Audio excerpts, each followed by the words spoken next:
So, Jordan, you mentioned earlier about stories being alive and being almost their own person or their own being. Samir, what does that bring up for you? Well, stories are one of the two complementary psychic ways of being alive. One is presence, another one is story. When you think about it, everything we do, you're either present, right now you're listening to me, or you're making up a story in your head about what's going on here, what you're going to say next, what the question you're going to ask. And you, as a facilitator, you know very well that it pays off to just be present and let the story come, right? So those two things are important. So we sometimes say there is more to life than the present moment, because present moment is in vogue today, right? But the past is also alive. It's also real. And future is also alive and also real.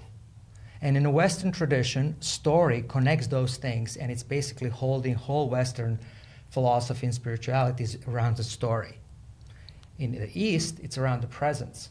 They ask what is real, West asks what is good, right? So those two skills, when I do coaching for leaders or corporate, they come up with when you go to an MBA, you have 30 competencies you need to, 100 competencies no, you only need 2 competencies. You need to know how to be present, and you need to know how to build story. Those are the stem cells of all skills, right? If you have these 2 skills, you can turn it into any skill, right? So what we do, we help people understand and experience that so they can take that skill with them, right? Story is not just alive as a person. Stories are gods because they define and create reality. That's outrageously powerful, scarily powerful. And that's why we tiptoe around the stories. That's why we might not want to tell them, because we're playing with power, right? But we believe that the world is kind to us, and it's a gift, and life is a gift. And so you approach this story with less fear and more awe